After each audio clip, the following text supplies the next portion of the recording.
अमित और अमरदीप एक ही गांव के रहने वाले हैं। दोनों साथ में टाइल्स लगाने का काम करते हैं। एक साथ काम करने के कारण दोनों का एक दूसरे के घर में आना जाना अक्सर बना रहता है और इसी वजह से दोनों अच्छे दोस्त भी हैं। एक रोज़ अमित देर रात काम करके अपने घर वापस आता है और इसके बाद खाना पीना खा करके वो सोने के लिए चला जाता है। एक कमरे में अमित सो रहा था, वहीं दूसरे कमरे में उसकी माँ, उसकी बीवी और दो बच्चे सो रहे थे। वैसे अमित को सुबह जल्दी उठने की आदत थी और वह सुबह 5 साढ़े 5 बजे तक उठ जाता है। लेकिन अगले दिन सुबह जब वो देर तक नहीं उठता है तो घर वालों को लगता है कि आज अमित तो सो करके नहीं उठा है, चलो जगा देते हैं, हो सकता है रात में बहुत ज़्यादा थक गया होगा, इस वजह से वो थोड़ी देर ज़्यादा सो रहा है। इसके बाद उसकी माँ उसको जगाने के लिए जाती है, लेकिन उसका कोई रिस्पॉन्स नहीं आता है। इसके बाद वो अपने कमरे में आती हैं और अपनी बहू से कहती हैं कि जा कर के देखो अमित उठ नहीं रहा है, देखो क्या हुआ है।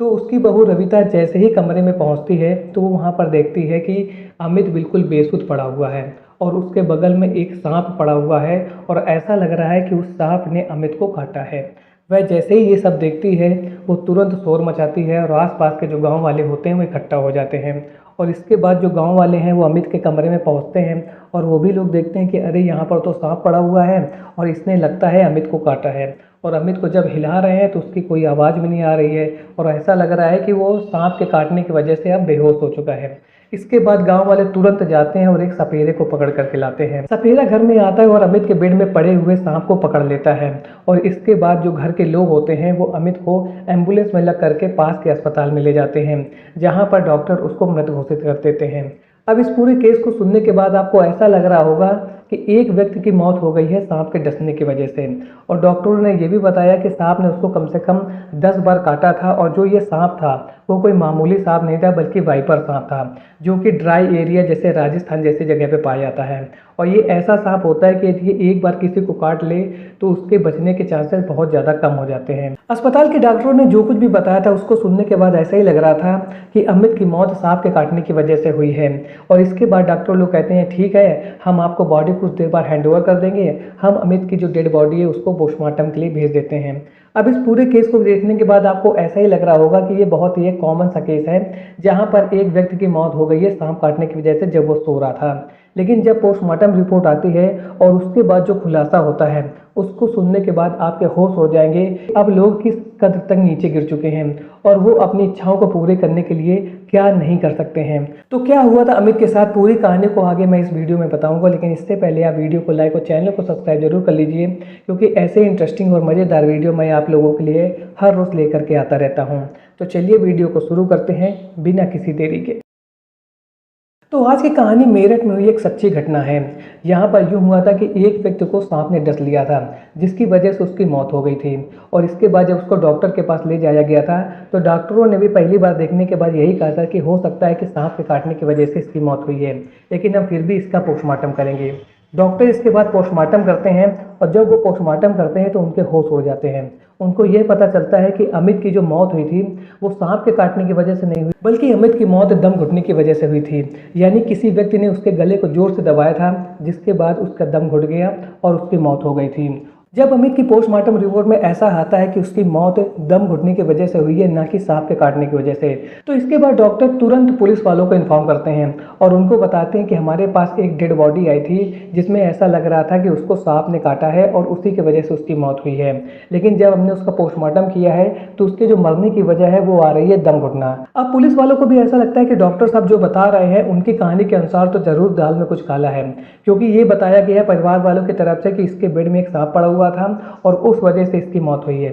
जबकि पोस्टमार्टम रिपोर्ट कुछ और आ रही है। तो इसके बाद पुलिस वाले अमित के घर जाते हैं और सबसे पहले उसके परिवार वालों से बातचीत करते हैं। वो उसकी माँ से पूछते हैं कि आपने क्या देखा था, तो उन्होंने यही बताया कि मैं बेटे को जगाने के लिए गई थी और मैंने देखा कि बेटा नहीं उठ रहा है। तो उसके बाद हमने उसकी पत्नी को बता दिया कि बहू जा कर के देखो अमित क्यों नहीं उठ रहा है। इसके बाद पुलिस वाले उसकी पत्नी से पूछताछ करते हैं तो उसकी पत्नी ये बताती है कि जब मैंने कमरे में जाकर के देखा तो अमित के पास में एक सांप पड़ा हुआ था और वो बेसुध लेटा हुआ था। और इसके बाद मैं जब डर गई तो मैंने ज़ोर ज़ोर से चिल्लाया तो आसपास के गांव वाले लोग आ गए और उन्होंने एक सपेरे को बुलाया, वो सांप को पकड़ करके ले गया। इसके बाद हम लोग अमित को लेकर गए जिला अस्पताल में, जहां पर डॉक्टर ने उसको मृत घोषित कर दिया है। तो पुलिस को अमित की पत्नी की बताई बात को सुन करके कुछ संदेह होता है कि ये कुछ न कुछ तो झूठ बोल रही है, क्योंकि पोस्टमार्टम रिपोर्ट में तो ये आ रहा है कि अमित की जो मौत हुई है वो दम घुटने की वजह से हुई है, और जबकि ये सांप काटने वाली कहानी बता रही है। तो इसके बाद पुलिस वाले क्या करते हैं, बोलते हैं ठीक है, और वो उसकी पत्नी की जो कॉल डिटेल्स हैं उसको निकलवाते हैं।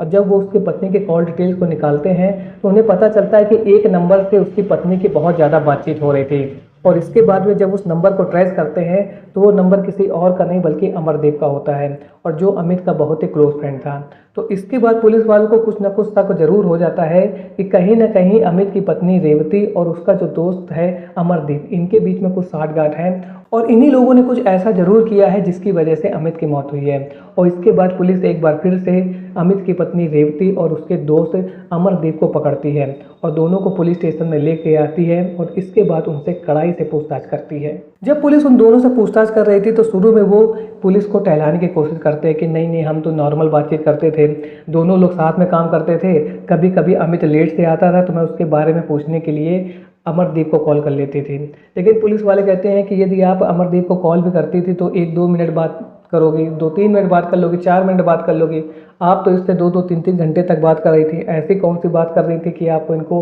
रोज़ कॉल करना था, और आप दोनों के बीच में लंबे समय तक बातचीत होती थी।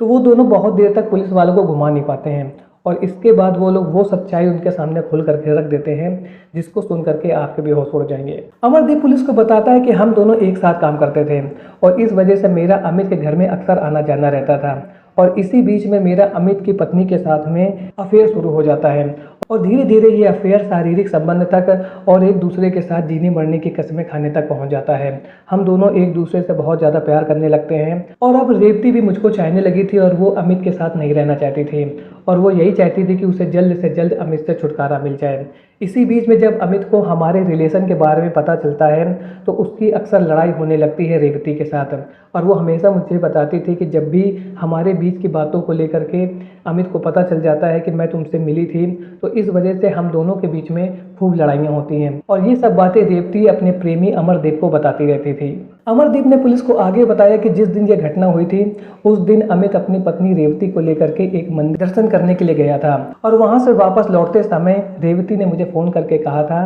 कि आज रात में अमित को समाप्त कर देना है और इसके लिए तुम एक सांप की व्यवस्था कर लो। जैसे ही रेवती का फ़ोन मेरे पास आता है मैं एक वाइपर सांप एक सपेरे से खरीद लेता हूँ 1000 रुपये में, और उसके बताए प्लान के अनुसार सांप को लेकर के अपने घर चला जाता हूँ। देर रात एक बार फिर से अमित और रेवती के बीच में लड़ाई होती है, और जैसे ही उनके बीच में झगड़ा होता है और वो शांत हो जाता है, रेवती मुझे फ़ोन करती है और उससे कहती है कि तुम आज रात में मेरे घर आ जाना, मैं तुमको फ़ोन करके बुला लूँगी। जैसे ही रात होती है और अमित अपने कमरे में खाना खा करके सो जाता है और घर के जो दूसरे सदस्य थे वो भी सभी सो जाते हैं, तो रेवती फ़ोन करती है अमरदीप को और उससे कहती है कि तुम घर आ जाओ। जैसे ही अमरदीप रेवती के घर में पहुँचता है वो दोनों अमित के कमरे में जाते हैं और उसकी गला दबा करके हत्या कर देते हैं। इसके बाद अमरदीप ने जो सांप खरीदा था उसको अमित के शरीर के नीचे दबा देते हैं। जैसे ही सांप का शरीर अमित के नीचे दबता है वो अपने आप को बचाने के लिए अमित को लगातार डसने की कोशिश करता है, और वो 10 से 11 बार उसको डस भी लेता है,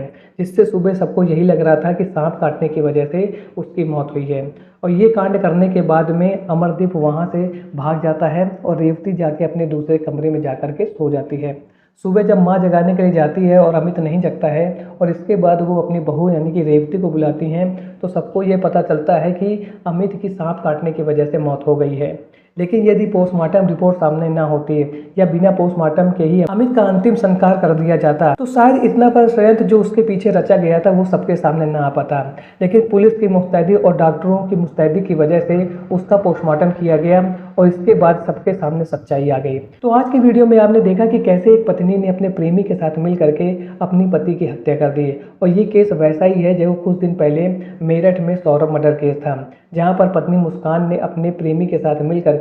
अपनी पति की हत्या कर दी थी। इसके बाद उसको काट करके एक नीले ड्रम में भर दिया था और फिर सीमेंट से उसको पैक कर दिया था। लेकिन क्राइम आप किसी भी तरीके से कर लीजिए, कितना भी अपने आप को होशियार समझ लीजिए, क्राइम करने के बाद आपका बचना मुश्किल हो जाता है। है, क्योंकि क्राइम करने के बाद, गलत काम करने के बाद आप बच नहीं सकते हैं। हो सकता है कि 10 दिन 5 दिन के लिए आप बच जाएं, लेकिन पूरी ज़िंदगी आप कांड करने के बाद बच नहीं सकते हैं। और ऐसा ही कुछ हुआ इस केस में। अमरदीप और रेवती द्वारा दिए गए बयान के बाद पुलिस उन दोनों को गिरफ्तार कर लेती है